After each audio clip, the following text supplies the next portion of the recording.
அனைவருக்கும் தீபாவளி நல்வாழ்த்துக்கள். தீப ஒளி நல்வாழ்த்துக்கள். தீப ஒளி அப்படின்னாலே தீபம்னாலே தீ, அந்த நெருப்பு, தீபம், ஒளி. அதில் நல்வாழ்த்துக்கள் ஏன் தெரியுங்களா? தீப ஒளினா ஸ்பெஷல் என்ன தெரியுங்களா? ஃபஸ்ட்டு அதாவது நிறைய ஹிஸ்ட்ரி இருக்குதுக்கு பின்னாடி. நரகாசுரனை வதம் பண்ணதுனால அப்படின்னு சொல்கிறாங்க. இப்போ நரகாசுரன்னா யார்? கெட்டவர். நீங்கள் இப்போ உங்கள் ஊருக்கு போகிறீங்க, நீங்கள் உங்கள் இடத்துக்கு போகிறீங்க, ரொம்ப மகிழ்ச்சிங்க அப்படின்னு சொல்லி ஒரு செலிப்ரேஷனாக அவங்களை அனுப்பி வைக்கிறது தான் அப்படின்னு சொல்கிறாங்க. எதுவாக இருந்தாலும் பரவாயில்லைங்க. தீபாவளி அன்னைக்கு நம்ம செலிப்ரேஷன் பண்ணுறோம். என்னென்ன செய்யணும்னு சொல்லிடுறாங்க. நிறைய பேர் வீட்டில் ஃப்ளாட் சிஸ்டமில் இருக்காங்க. பக்கத்து வீட்டில் யார் இருக்காங்கன்னு கேட்டால் அவங்களுக்கே தெரிய மாட்டேங்குது. இந்த மாதிரி ஒரு நல்ல நாள் அன்னைக்கு தான் ஓகே அவங்ககிட்ட போய் பேசி எப்படி இருக்கீங்க, நல்லா இருக்கீங்க, நீங்கள் என்ன பண்ணுறீங்க, அந்த மாதிரி ஒரு பழக்கம் உருவாகும். அந்த காலத்தில் இன்னமும் கிராமத்துக்கு பக்கத்துலலாம் பார்த்தீங்கன்னா அது மாதிரி நிறைய பலகாரத்தை கொடுத்து மகிழ்வார்கள், மகிழ்வார்கள். சரிங்களா? செலிப்ரேஷன் தானே, இதை பண்ணுங்க. அடுத்தது ரொம்ப ரொம்ப முக்கியமான விஷயம். ஸோ இப்படியாக நீங்கள் செலிப்ரேட் பண்ணும்போது இந்த தீபாவளி நிச்சயமாக உங்களுக்கு ஒரு வாழ்க்கையில் பெரிய மாற்றத்தை ஏற்படுத்தக்கூடியதாக இருக்கும். உங்கள் மனசில் தேவையில்லாத விஷயங்களை தூக்கி போட்டுட்டீங்க, ஃப்ரெஷ்ஷாக புதுசாக நிறைய விஷயங்கள் கொண்டு வச்சுருக்கீங்க, அதுக்கப்புறம் செலிப்ரேட் பண்ணுறீங்க. இதுக்கப்புறம் உங்களுக்கு ஒவ்வொரு நாளுமே செலிப்ரேஷன் டேவாக தான் இருக்கும். வாழ்க வளமுடன். Healing hands education healing centre தங்கள் அன்புடன் வரவேற்கிறது. அனைவருக்கும் தீபாவளி நல்வாழ்த்துக்கள். தீப ஒளி நல்வாழ்த்துக்கள். தீப ஒளி அப்படின்னாலே தீபம்னாலே தீ, அந்த நெருப்பு, தீபம், ஒளி. அதில் நல்வாழ்த்துக்கள் ஏன் தெரியுங்களா? தீப ஒளினா ஸ்பெஷல் என்ன தெரியுங்களா? ஃபஸ்ட்டு அதாவது நிறைய ஹிஸ்ட்ரி இருக்குதுக்கு பின்னாடி. நரகாசுரனை வதம் பண்ணதுனால அப்படின்னு சொல்கிறாங்க. இப்போ நரகாசுரன்னா யார்? கெட்டவர். சரிங்களா? கெட்டவரை போட்டு தள்ளிட்டாங்க. இப்போ அந்த போட்டு தள்ளிட்டாங்க பார்த்தீங்களா? அதற்கு செலிப்ரேட் பண்ணுறதுக்காக நம்ம செலிப்ரேட் பண்ணுறோம். தீபாவளிங்கிறது செலிப்ரேட் பண்ணுறோம். சரிங்களா? ஒளி ஏற்றி தீபம் ஏற்றி செலிப்ரேட் பண்ணுறோம். இப்போ நரகாசுரன் எங்கே இருக்கார்? நமக்குள்ளே இருக்கார். நம்மக்கிட்ட இருக்கக்கூடிய கோபம், சோகம், துக்கம், வெறுப்பு, கொழுப்பு, பொறாமை இதெல்லாம் தானேங்க நம்மளை நரகத்துக்கு அழைச்சிட்டு போகக்கூடிய, நம்மளை கஷ்டப்படுத்தக்கூடியது. அப்போ நம்ம எதை சரி பண்ணணும்னு கேட்டால் தீபாவளி அன்னைக்கு முதல்ல சரி பண்ண வேண்டியது நமக்குள்ளே இருக்கக்கூடிய இந்த கேரக்டர் தூக்கி வெளியில் போட்டு பட்டாசை வச்சு வெடித்து துவம்சம் பண்ணிடணும். துவம்சம் பண்ணி முடிச்சுட்டு நல்லா ஃப்ரெஷ்ஷாக புது ட்ரெஸ் போட்டுக்கணும். சரிங்களா? அப்போ நரகாசுரனை வதம் பண்ணுறது. இன்னொன்று என்ன சொல்கிறாங்க அப்படின்னா, ராமர் வந்து அங்கே ஃபைட்லாம் சண்டைலாம் முடிஞ்ச பிறகு சீதையை அழைச்சிட்டு வர நாள்னு தான் தீபாவளி அன்றைக்கி செலிப்ரேட் பண்ணணும் அப்படின்னு சொல்கிறாங்க. இன்னொரு விஷயம் என்ன தெரியுங்களா? நம்ம முன்னோர்கள் அந்த மகாலய அமாவாசையிலேருந்து நம்ம முன்னோர்கள் நம்ம கூட இருக்காங்க. அவங்க எல்லாருமே அவங்க இருக்கக்கூடிய இடத்துக்கு, அவங்க இருக்கக்கூடிய பிளேனுக்கு போகிறாங்க. அதனால நம்ம வந்து ஒரு சந்தோஷமாக மகிழ்ச்சியாக நீங்கள் இவ்வளோ நாள் எங்கள் கூட இருந்தீங்க, ரொம்ப மகிழ்ச்சி, ரொம்ப சந்தோஷம். நீங்கள் இப்போ உங்கள் ஊருக்கு போகிறீங்க, நீங்கள் உங்கள் இடத்துக்கு போகிறீங்க, ரொம்ப மகிழ்ச்சிங்க அப்படின்னு சொல்லி ஒரு செலிப்ரேஷனாக அவங்களை அனுப்பி வைக்கிறது தான் அப்படின்னு சொல்கிறாங்க. எதுவாக இருந்தாலும் பரவாயில்லைங்க. தீபாவளி அன்னைக்கு நம்ம செலிப்ரேஷன் பண்ணுறோம்.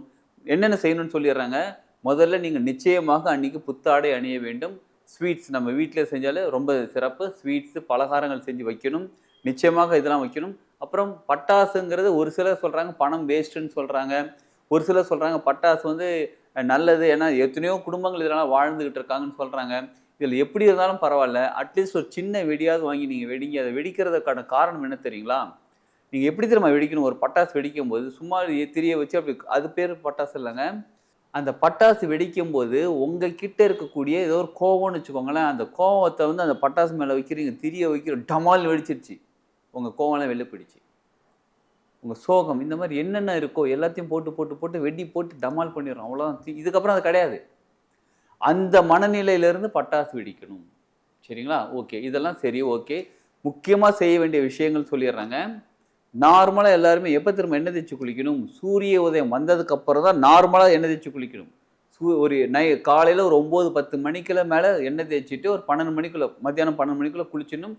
இது நார்மலாக பண்ண வேண்டிய ப்ரொசீஜர். ஆனால் தீபாவளி அன்னைக்கு மட்டும்தான் சூரிய ஒளி வர்றதுக்கு முன்னாடி, சூரியன் நம்மக்கிட்ட நம்ம இருக்கிற இடத்துக்கு வர்றதுக்கு முன்னாடி, அதாவது சூரிய உதயம் ஆகிறதுக்கு முன்னாடி எண்ணெய் தேய்ச்சி குளிக்கணும். புரியுதுங்களா? நல்லா எண்ணெய் தேய்ச்சி, உடம்பு ஃபுல்லாக எண்ணெய் தேய்ச்சி, சுட தண்ணியில் தான் குளிக்கணும். அதுவும் சீயக்காய் போட்டு தான் குளிக்கணும். இதற்கு பேர் கங்கா ஸ்நானம்னு சொல்லுவாங்க. யார் வீட்டையாவது அந்த கங்கை சொம்பு தண்ணி இருந்துச்சுன்னு வச்சுக்கோங்களேன், அதை உடச்சி எத்தனை பேர் வீட்டில் இருக்கோமோ கொஞ்சம் கொஞ்சமாக அந்த தண்ணியில், சுட தண்ணியில் கொஞ்சமாக கலந்தால் கூட போதும். அந்த தண்ணியில் கலந்து குளிக்கலாம். சப்போஸ் எங்கள் வீட்டில் அந்த கங்கா ஸ்நானம், கங்கை இல்லைங்க, கங்கை தண்ணி எங்கள் வீட்டில் இல்லைங்க அப்படின்னா, அந்த தண்ணி இந்த பிடிச்சி வச்சுருக்கீங்க பார்த்தீங்களா பக்கெட்டில், அந்த சுட தண்ணி, அந்த தண்ணி கிட்ட உட்காந்து பேசுங்க. ரேக்கி தெரிஞ்சவங்க சோக்ரே சிம்பலோ இல்லை பென்டகன் சிம்பலோ போட்டுட்டு அந்த தண்ணி கிட்ட சொல்லுங்க, கங்கா, யமுனா, சரஸ்வதி, உங்களுக்கு என்னென்ன பேர்லாம் நதி பேர் தெரியுமா? அந்த தண்ணியோடைய சங்கமம் இங்கே இருக்காங்க. அந்த தண்ணியில் தான் நான் இப்போ குளிக்க போகிறேன். இப்போ இந்த தண்ணியில் குளிக்கும்போது நான் கங்காஸ்தானம் செஞ்ச முழு பலன் எனக்கு கிடைக்கட்டும்னு சொல்லி தண்ணிக்கிட்ட பேசுங்க, மனசார பேசுங்க. தண்ணிக்கோட ஸ்பெஷல் கேரக்டரை நீங்கள் எதை உணர்வாக நினைக்கிறீங்களோ அதை அப்படியே அப்சர்வ் பண்ணி திரும்ப கொடுக்கக்கூடியவங்க. அப்போ அந்த தண்ணியில் குளிங்க. சுட தண்ணியில் தான் குளிக்கணும். எண்ணெய் தேய்ச்சி அட்லீஸ்ட் ஒரு 15-20 நிமிஷம் ஊறி இருக்கணும். எண்ணெய் ஊறி இருக்கணும். உடம்பு ஃபுல்லாக தேய்ச்சிருக்கணும். ஊறி அதுக்கப்புறம் சீயக்காய் போட்டு தான் குளிக்கணும். உடம்புக்கும் சீயக்காய் போட்டு குளிக்கிறது ரொம்ப ரொம்ப நல்லது. ஷாம்போ, சோப்பு இதை யூஸ் பண்ணுறது அன்றைக்கி ஒரு நாளைக்கு தவிர்த்து விடுங்கள். ஏன்னா உடம்போட தன்மை, அந்த எண்ணெய் தேய்ச்சி குளிக்கிறோம் பார்த்தீங்களா, நல்லெண்ணெய் தேய்ச்சி குளிக்கிறோம் பார்த்தீங்களா, அது உடம்போட தன்மையில் வந்து போய் சேரும்போது, ஸ்கின் மூலியமாக உடம்புக்குள்ளே போய் சேரும்போது நமக்குள்ள நிறைய விஷயங்கள் நடக்க ஆரம்பிக்கும். அதுவும் சூரிய உதயத்துக்கு முன்னாடி நம்ம குளிக்கிறோம் பாருங்க, எக்கச்சக்கமான நல்ல விஷயம் நடக்க ஆரம்பிக்கும். அப்படி நல்ல விஷயத்தோட மனசுல இருக்கக்கூடிய குப்பைகள்லாம் தூக்கி போட்டுட்டு புது ட்ரெஸ் போட்டு நல்லா செலிப்ரேட் பண்ணும்போது நம்ம வாழ்க்கை சிறப்பாக மாற ஆரம்பிக்கும். நீங்க என்ன காரணம்னா வச்சுக்கோங்க, நரகாசுரனை வதம் பண்ணதாக இருக்கட்டும், இல்லை முன்னோர்கள் அங்கே போய் எதுவாக இருந்தாலும் சரிங்க, எல்லாமே நம்ம வாழ்க்கை முன்னேற்றத்துக்காக தாங்க. இதெல்லாம் பண்ணுறோமா, சரி. அதுக்கப்புறம் நம்ம பலகாரம்லாம் சாப்பிட்டு மற்றவங்க எல்லாருக்கும் முக்கியமாக இன்னொன்றுங்க, உங்களுக்கு ஃப்ரெண்ட்ஸ், ஃபேமிலி மெம்பர்ஸ், பக்கத்து வீட்டில் எதிர் வீட்டில் இருக்காங்க பாருங்கள், பக்கத்து வீட்டில் எல்லாருக்கும் பலகாரம் ஷேர் பண்ணுங்க.